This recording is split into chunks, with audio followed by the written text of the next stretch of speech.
Hey, how are you? I'm doing better than I thought I might be. Oh, I hear a little bit of like a sniffle of some, or not a sniffle, but some. You have a cold or something. Yeah, I had a pretty nasty head cold form. Uh, well, I'd say head cold. It was a mixture of what felt like a head cold and partial stages of flu symptoms. But Thursday evening, scratchy throat. Friday morning, woke up with pounding, like head cold type headache. And where I say partial flu, it was, you know how your legs ache when you're kind of feverish and that onset of body aches? That happened, but it never progressed beyond that. So Gotcha, gotcha. there was definitely a fever and associated symptoms, but I think it was just the uh, driven from the head cold predominantly. And I was just drained and wiped out through Sunday almost. And then it finally started kind of taking a turn for the better. And past couple of days, or past day and a half, it's been okay. Just sudden fatigue in general. And then today, so far, has been better. We'll see. But like the yesterday and the day before, both evenings, I kind of faded pretty fast as it got later on. Just the fatigue aspect. And today I don't feel as tired going into the evening, so maybe we're past some of that too. Oh, that's good. That's good. Anytime you're feeling better, that's good. So, let me ask you, what sort of when you're feeling okay, you got a like a nasty little head cold, or what do you do?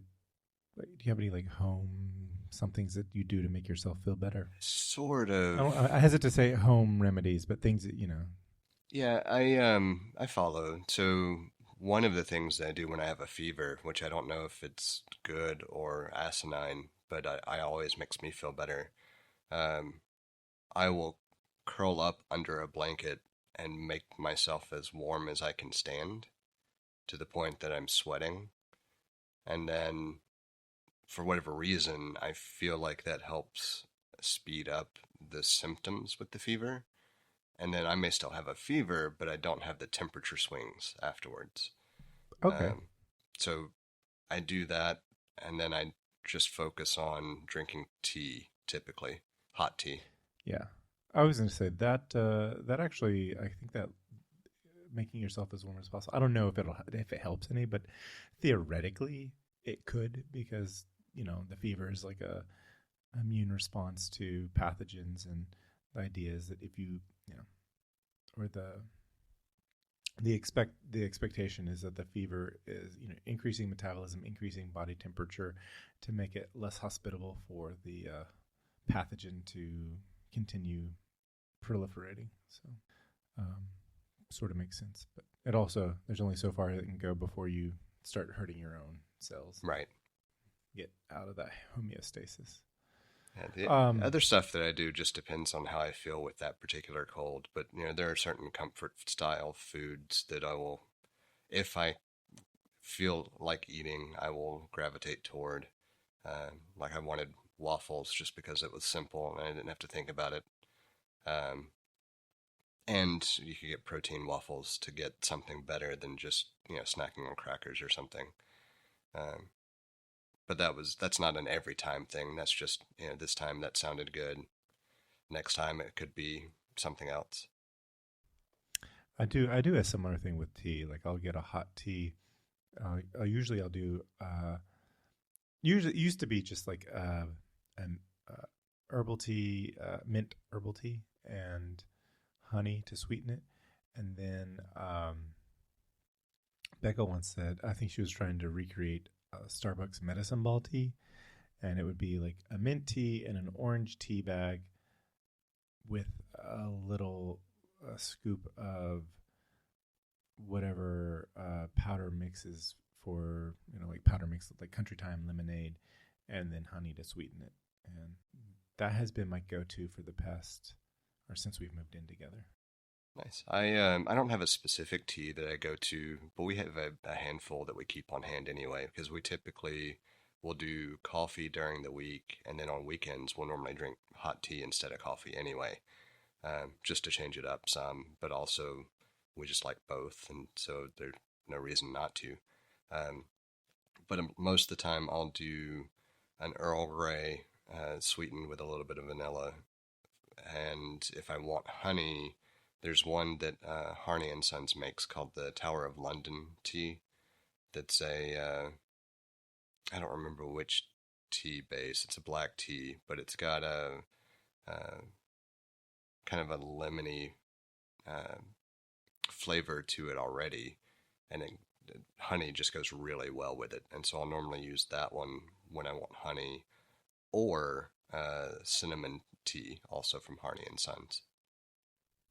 When you're feeling like eating something, do you like is chicken noodle soup something that you like?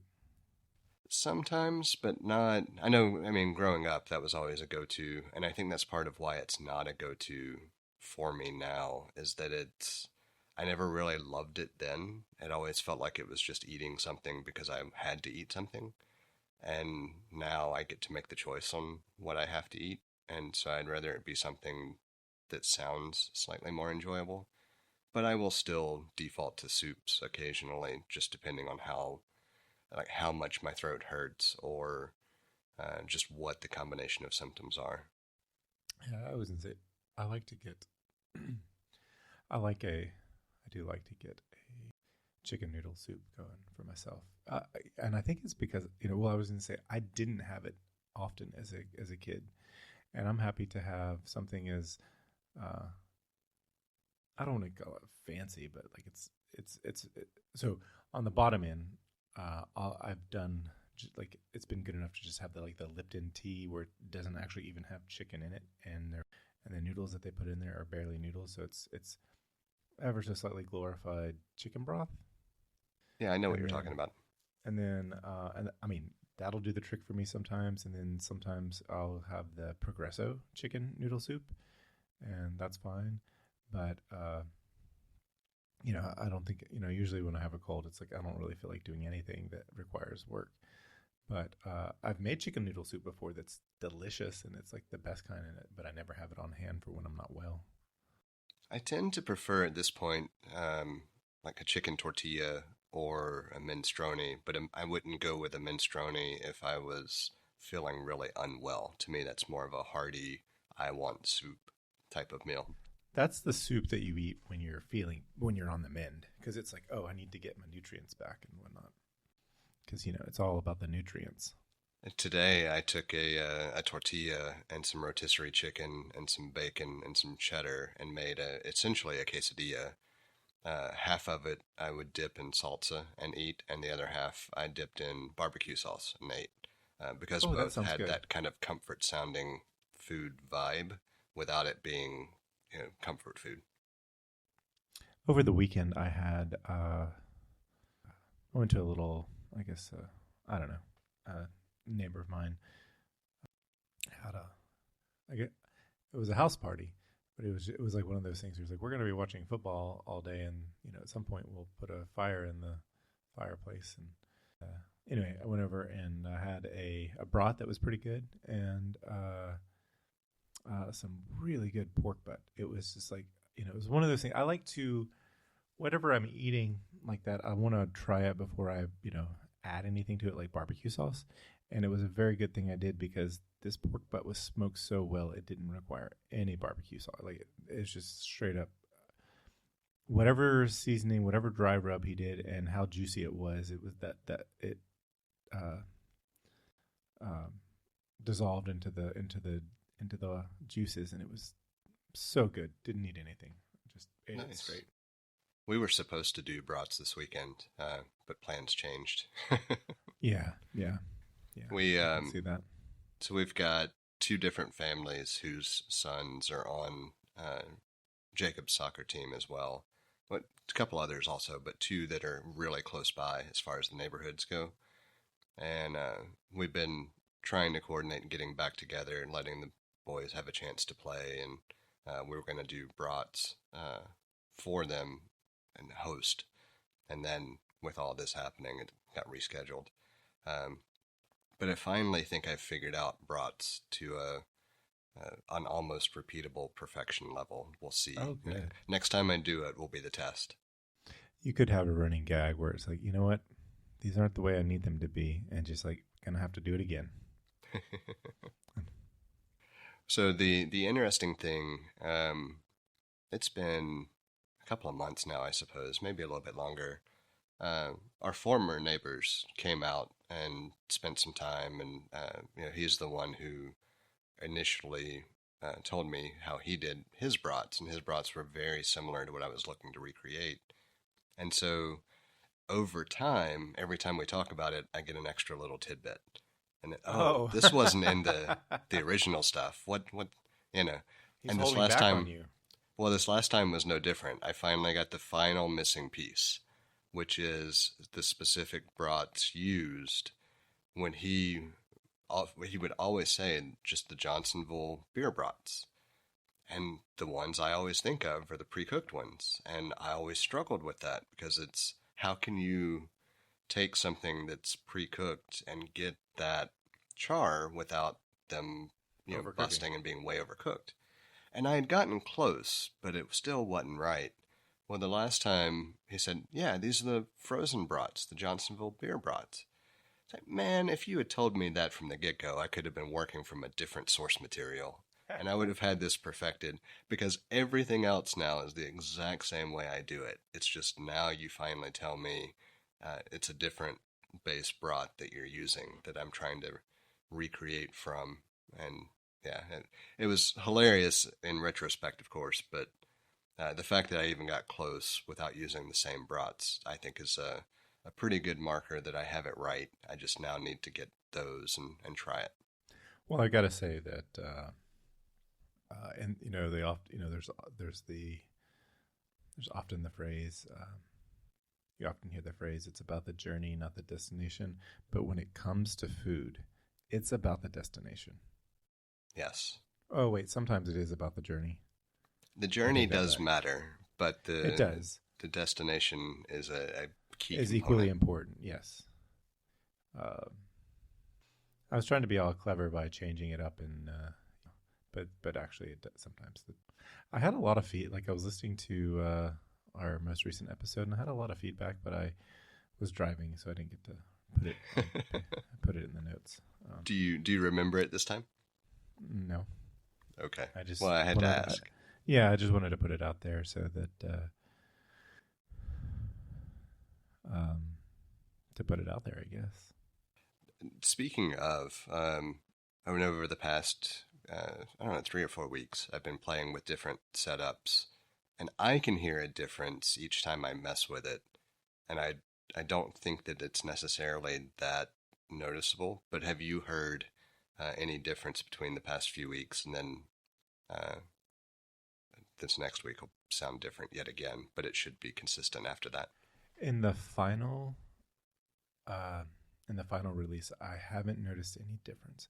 I know I don't remember which recording, but recently I did remember that when we were recording that I noticed a difference, but I haven't noticed a difference since then. So I can't think of a time where I didn't say, "Oh, I noticed something different," just because I assume if I notice something different, you might want to know that it's like positive or negative or neutral, based on your change of setup. Yeah, so I went back to the Focusrite interface. So if you remember, I don't know how many weeks ago now, but I had settled on that interface and a different mic combo and liked it, and then I added the Rodecaster because had a chance to pick one up and play with it. And while I like a lot of things about it, for recording the podcast and for recording just general voiceover work, I really like the sound I get out of the Focusrite better, especially with regard to real-time monitoring. There is some difference in the way everything happens during the live recording, where it sounds so much better in my ear and more like what I actually hear in the recording than what I was getting through the Rodecaster, then I'm sure I could eventually tweak it and make it match. But I really like the sound out of this setup anyway. And I really like the sound out of the Rodecaster for other stuff that's not the voice only stuff. So to me, it makes sense to just have the two separate workflows depending on need and be happy with both. So that's where I have landed for now.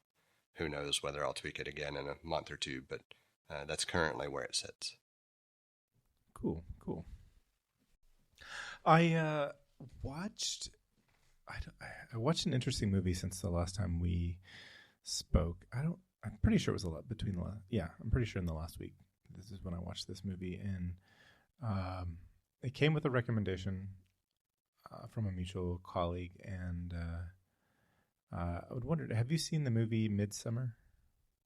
It's about 5 years old now, or heard of it? It sounds familiar. I do not believe I've watched it. So it's an A24 film, and it is quite interesting. It was beautiful in a lot of ways, and there's certain things you could kind of see coming, but also it's probably it's some. I was reading somewhere about it because it was like one of those things where it's like, ooh, I need to know a little more about it.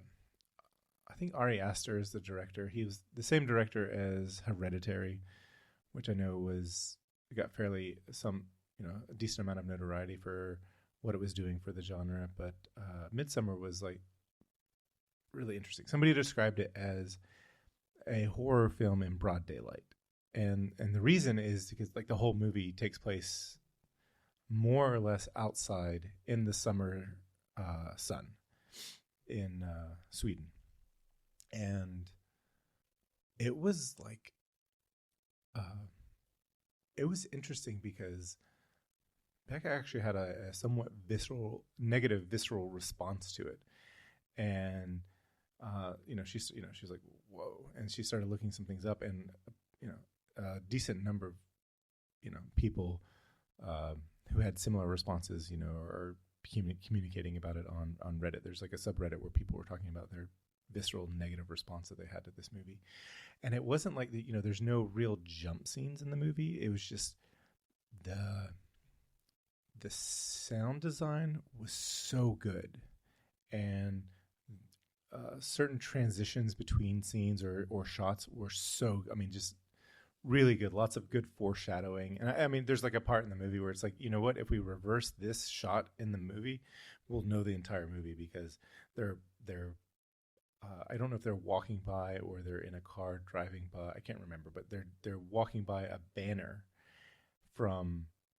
They start on the right side of the banner or the painting or whatever it is, and they're headed towards the left side. So obviously, you're seeing the end to the beginning, and I think it's more or less what happens in the movie, but in reverse. But I didn't have any desire to go back and try to watch it in reverse, because I don't know how. I don't actually not entirely sure how I would do that on streaming. I think you could make it work, but anyway, because usually when you try to tick back, you're going to go back 10 seconds, and that's too long. I could probably do it on a computer or something and step it back as I wanted to, but I was just going to say it was a very beautiful movie. As someone who would focus on the art of in a movie, I think it's a good watch for that. But it's got some of the it has a fair amount. Well, I don't want to say a fair amount. It does have some gore in it, and the way it's presented, because the whole movie is in daylight. It's really shocking when you see it, because it's so abrupt, and I won't say well, I guess the level of gore that they show is unexpected, but it's I don't know, it's just a different thing. And I was going to say it's a movie that like I watched and it was like beautiful. I didn't have like a terrible negative response, but I think it actually could have done, they could have done without any of the gore, and it still would have been totally effective. I pulled it up real quick just to look, and I do remember hearing about it. I didn't know anything about it though, so I will add it to the list at some point, I'm sure, because it sounds intriguing enough. The tricky thing with horror is because Emily does not watch it at all, that I have to make sure that it's once everybody's gone to bed. And that time slot just typically doesn't allow for movies overly well. But I will still make it a point to. Yeah, I was gonna say I knew that she was not someone who watched from that genre, and I would say this is not one that she should, um, unless you pre-watched it and knew when to skip. Because really the rest of the movie is not, it's never really scary, but it I was gonna say it does make you feel uncomfortable. It does make you feel very uncomfortable, and I think a lot of it, like I said, a lot of it has to do with the really good sound design to achieve certain effects that make you feel uncomfortable. And I think that was sort of the I think that's one of the things that makes it very interesting. The other thing that's about it is that the director said he purposely tried to make it confusing. Like he wanted the audience to watch it and be like, I don't know what I saw, or I don't know what's happening, and be confused. And I think they do a pretty good job of that because, um, like if it's a movie where it's like you feel like, okay, what is going, you're trying to figure out what's going on, what's happening, how, how in depth is this? Is there any supernatural element at play? Oh, how much of this is them taking drugs, and just trying to figure out, and you're not in the same cluelessness, or trying to figure out, is something bad going to happen? Oh, is it something worse going to happen? And so you're not like clueless in the way that the characters are, but you are clueless in the way the movie makers wanted the audience to be. And I thought it was a very clever movie. I thought it was a very beautiful movie, even to the extent that the opening scene is in winter and it's in a blizzard, and so it's just really interesting to see. They do the title, or the title screen of the movie with just the word midsummer in the screen in the middle of a blizzard. And I was like, oh, that's so clever. And uh, yeah, I mean, I would say even if you watch just the first 15 minutes of the movie, you get a good feel for it. Yeah, it'll definitely go on the list. I can't tell you how many movies I've watched on similar recommendations that are not a type of movie I would normally watch. But again, going back to enjoying the craft, there's no reason not to, you know. Wait, The Craft from the 90s? Yeah, not specifically referencing it. Just the craft of filmmaking was what I was referring to. But I did catch that there was a reference there. So I watched that movie recently as well. That was a movie in the 90s when I was a teenager I would have loved. Now as an adult, it's like, it's not as much as, but for a lot of different reasons. But I do like that movie. It's There was a sequel. difficult.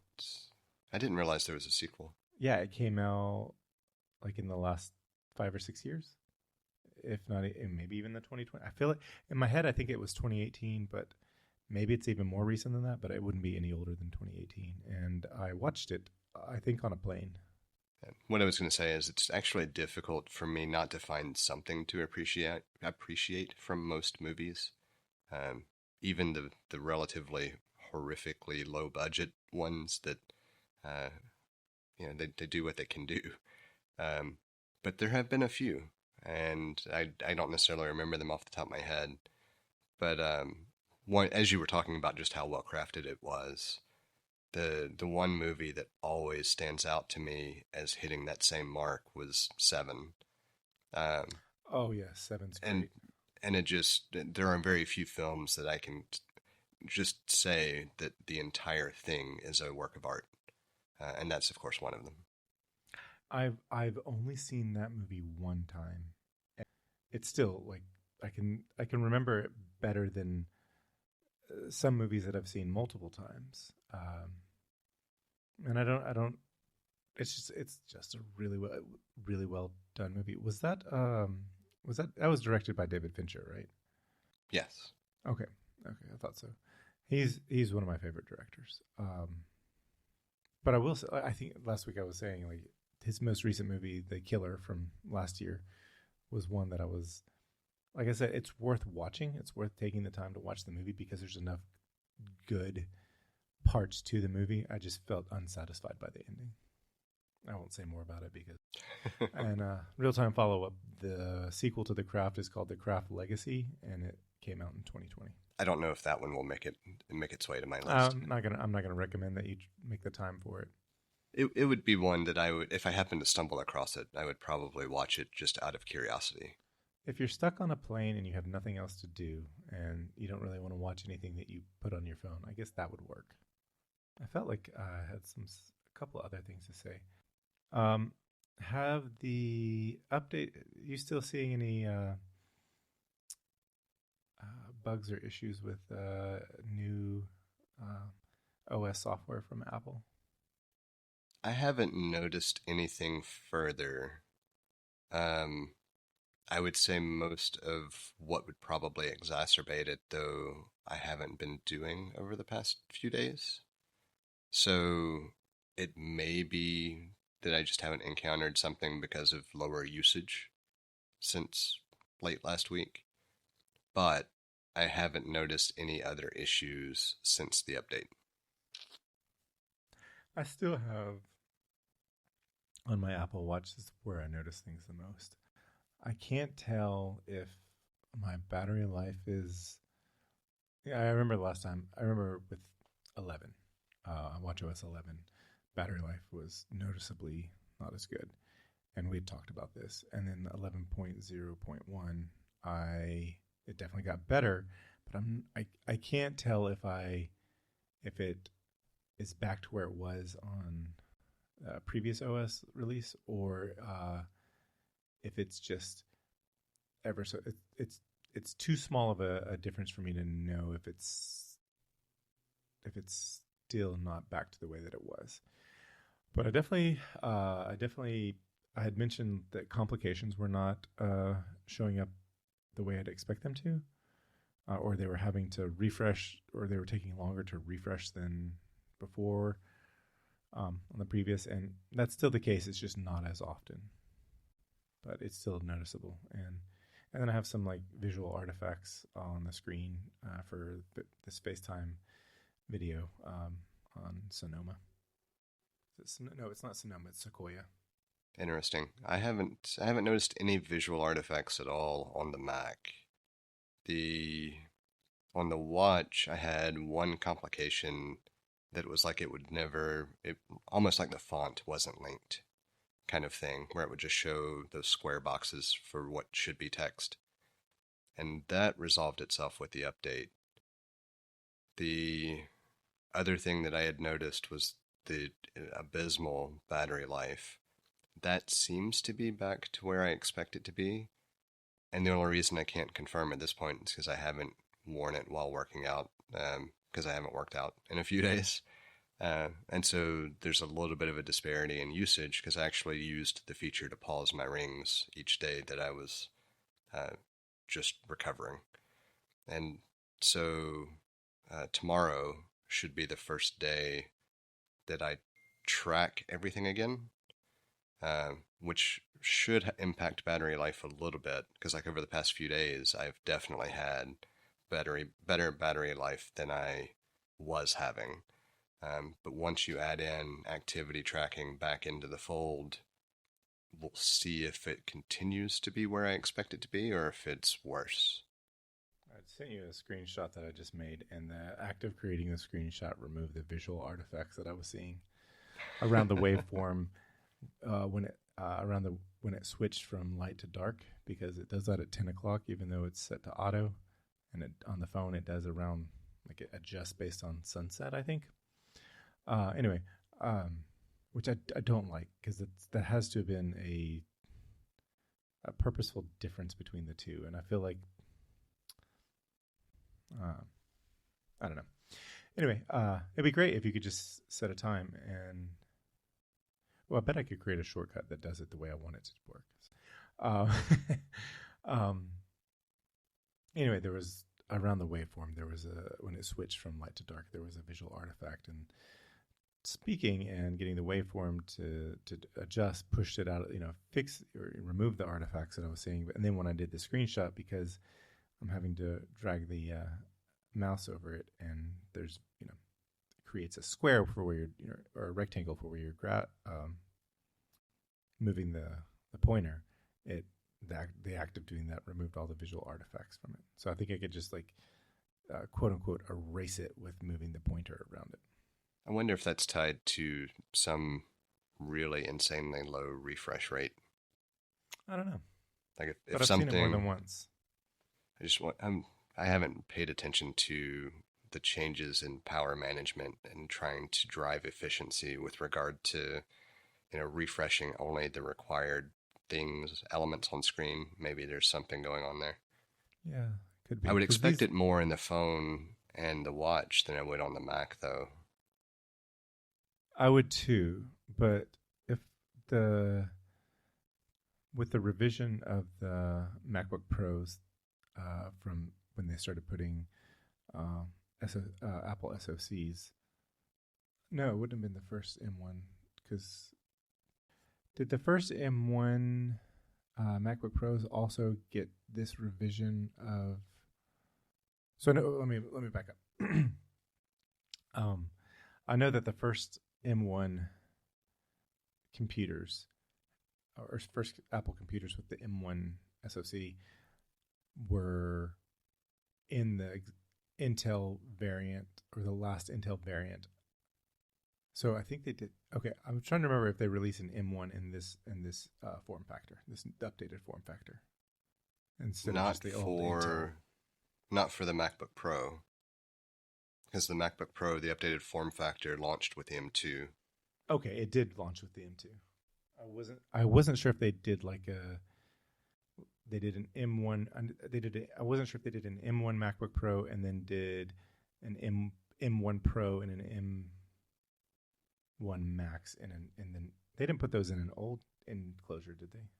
Yeah, now that you say that, maybe they did update the design, because they did not do the only M1 Max that I remember that kept the Intel design were the Mini, the MacBook Pro, the 13-inch, and what was the other? The MacBook Air. Did they do the Air? I was second guessing that as I thought it in my head. Yeah, they did it. Yeah, they did the Air. Oh, so I think I'm looking at Mac Tracker now. They did do. I know that they did do the Air in the last Intel enclosure. They did a 13-inch M1 in 2020, November of 2020, in the old enclosure, and then they didn't release the M1 Pro and M1 Max until almost a year later, October of 2021, and they put them in the 14 and 16-inch. Okay, so I was thinking they did the M2s with those, but they did the M1s instead. Yeah, they did that so they never put an M1 in a new enclosure for the MacBook Air, but they did. So the MacBook Air, the M2 MacBook Airs got a new enclosure. They got the new enclosure. So and that it could easily be what I was conflating in memory too. I couldn't remember either, and had to confirm. Well, I mean, at this point, I just don't pay enough. I don't pay near as close attention to it as I used to in the first place. Because you don't work at the Apple Store. Well, and it just is irrelevant for most of my normal conversations anymore. Because you don't work at the Apple Store. Right. I mean, how many people do you? I mean, you live with a former Apple Store employee, but I don't imagine that you talk that much or in depth about it. No. And honestly, it was funny. We were talking about it. This was the first WWDC that I think that went without either one of us watching any of it live. I thought maybe. I mean, it's not that I have a lack of interest altogether. It's there was no reason to watch it live. Yeah, I was gonna say I've missed a number. I've missed a number of them. I think I've missed a lot of them live, and but I think I've gone back, and I usually watch the whole thing within a day or two. Yeah, we didn't watch the whole thing this time. I actually kind of scanned through later that day, and then it was I think the next day that I just uh, put a couple of snippets up. This is basically what you missed that you would be interested in, kind of summary, and called it a day. It's like to be a regular person, right? Yeah, I suppose. I mean, part of it is also just I'm getting to the point where I'm so over their prices for memory and storage that it's Oh yeah, yeah. I just don't care anymore because while I would like to make some changes, the reality is I'm not going to change anything about my current setup for at least another 3 years, if that quick. So, except the phone. I mean, the phone I do still play with, but that has practical benefits for job as well. So, And I would say you're probably not soured on the phone because the only options you have there are, screen and storage. yeah, for the most part, it doesn't, and it's not astronomically different for each tier. You It's know, been it's it's been the same. Like it's been the same. It's been a relatively structure. yeah. I mean, it's expensive for a phone if you think of it as a phone, but that's not what it really is for me anyway. So, It's a computer with a phone app. yep. But I mean, the general pricing tier has been consistent, and the differences between base storage and going up a notch or two is not nearly as exorbitant as it is on the computers. The computers have really just soured me lately with their pricing. But at the same time, if you don't have any problems, you know, you can go at this point 7 years without any problems. Like there's a lot of headroom here. Yep, except for storage, depending on your use case. Yeah, true. But I think there's so many more, and this is where it's not. I don't know. I you know I don't know how you would serve these markets, but it's like the vast majority of users don't need that kind of storage, especially if you're using cloud services, which most people do.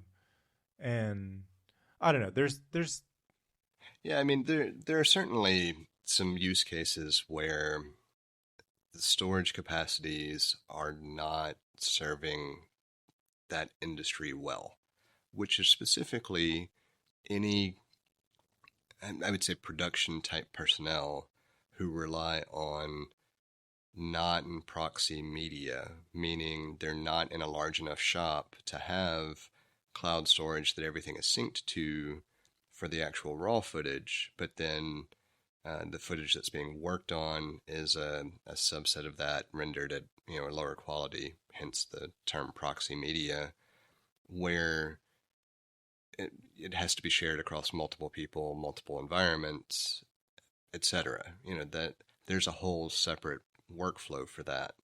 But when you're a small scale version of that, 1 to 3 people even, a lot of what you're going to work on is local. And so you've got to have that storage capacity instead of being able to afford cloud-based services. Or, cloud-based services may not even work for the specific clientele that you tend to focus on. There's a whole range of options there that could be problematic. But even then, if you want to think about it realistically, most people should still be able to get away with maybe a terabyte internal and you just work off of an external. My big complaint is I shouldn't be forced to work off of an external. I should be able to work on my project on the internal drive or have the option to add storage capacity as a secondary drive inside the chassis for that purpose. And then offload.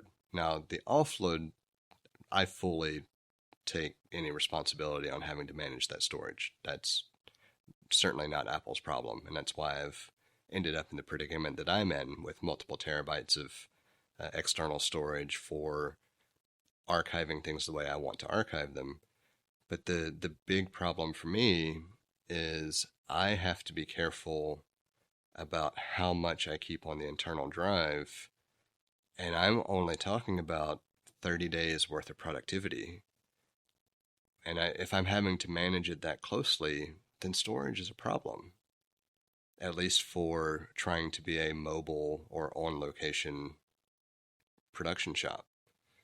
If I do everything at home and only work off of externals, then I can negate that problem. But then why am I paying $4,000 for your computer? I could do the same thing with a Linux machine running the same software and spend 1,000. And if that's all I'm doing is using that software on that computer, then I don't need you for that scenario. You being Apple in this case.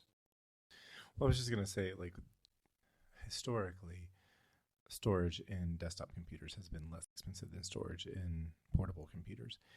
Current Apple offerings they're exactly the same, and that's also an issue. So yeah, I even don't think looked at like quoting out forever. a studio specifically for that purpose and saying, okay, let's say I just offload like all of my workflows to a studio and have the MacBook Pro as my portable machine, and I can limit it to whatever currently active project. And it's still, there's no reason for me to do so. No, because upgrading is the exact same, and then you've got two computers, and now you're having to manage where the data is, where your work is on which computer, and there's absolutely no benefit to that. Right. Granted, I still think there are other reasons that I would choose to stick with Apple. As frustrated as I am, there is a difference between my professional frustration at this scenario and all my other stuff that I want to do where this definitely works better and the storage is not an issue with the other stuff. It's just that I have both hats on the same machine, excuse me, and it's still my opinion either way. So, like, sorry, but I get to call you out on it. Of course, they don't listen to me anyway, but still. Yeah, right. I do hope, though, that that we're at a point where it's the worst it will be, and it will start to be reined in a bit again, kind of like the old MacBook Pros when the Tie books were released. It felt like they were a bit extreme as well. The only reason I'm not so sure I agree with that hope this time around is we're 3 iterations in on Apple Silicon, and we're not seeing any attempt at reining it in.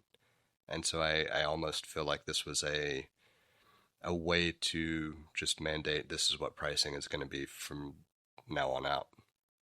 Yeah, I'm expecting a changing the guard to get that kind of change.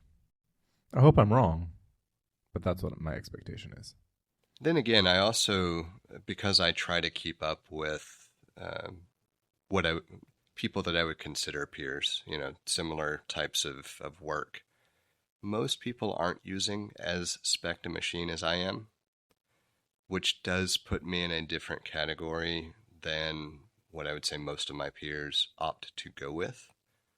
But I don't know how much of that is also based on other activities and not just the one comparison point that I have for working with video or working. I mean, photos aren't really the thing. In this case, just call it like it is. The video is what's being problematic with storage capacities and all. And so most people are making do with a terabyte without a problem, and they're probably just going the external route for a scratch drive, kind of like I used to do with when I had to keep the read-write speeds separate, or bus I/O separated, so that read-write was not an issue. Yeah, yeah. You could do that now and just be like, "Oh yeah, I'm doing it old school," and I don't know. It's still, yeah. I would expect that if you want to serve your customers appropriately, then maybe the data is just like, what, the people we expect to be buying these spec'd out machines, they're not paying for them directly. They're not they're not worried about the small shop artisan filmmaker.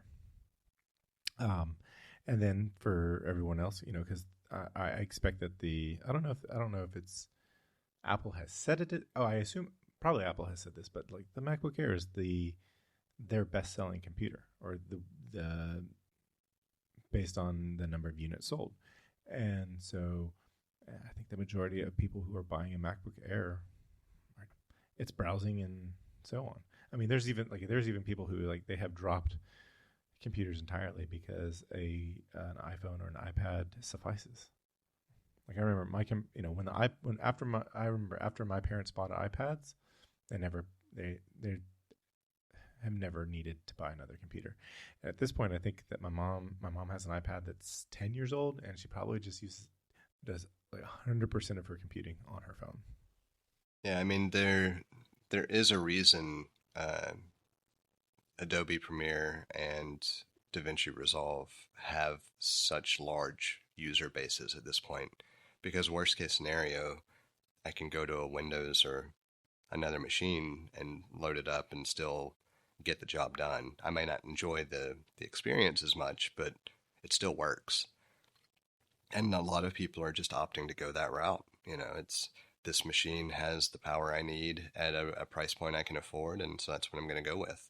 Or this machine allows me to at least add a second hard drive in the future, and so that's what I'm going to do. So much could be solved just by a user serviceable NVMe slot. Yeah, we all want that. And it's not that hard. I mean, seriously. It's not. It'll fit. I mean, yeah. And I do think eventually we'll get back to that has to be an option. Otherwise, eventually, the desktop as we know it will just be obsolete from Apple, because they're not maintaining any level of user serviceability. With regard to the system on a chip, for sure, you're not gonna be able to modify that, so that's off the table. So if you can't modify storage, and that continues to be the case, people are just going to get fed up with it at these price points. Or it's going to be back to your point, it's going to be the large companies that don't care and just buy server farms of Mac Pros. We have a number of different ways set up for you to get in touch with us to provide feedback, ask questions, or just comment in about something we've discussed. You can hit us up on Twitter or Instagram at untitled_hosts, or shoot an email over to untitled.hosts@gmail.com. Or get in touch directly with Jesse at jthart.com, or get in touch with me, John, via telepathy. If you would like to support our work or are interested in listening to our new after-show feed, head over to patreon.com/theUntitledPodcast and take a look at the options we have set up. Thank you for listening. We hope you've enjoyed the show. And we hope to connect with more of you as we continue this journey. That's a wrap.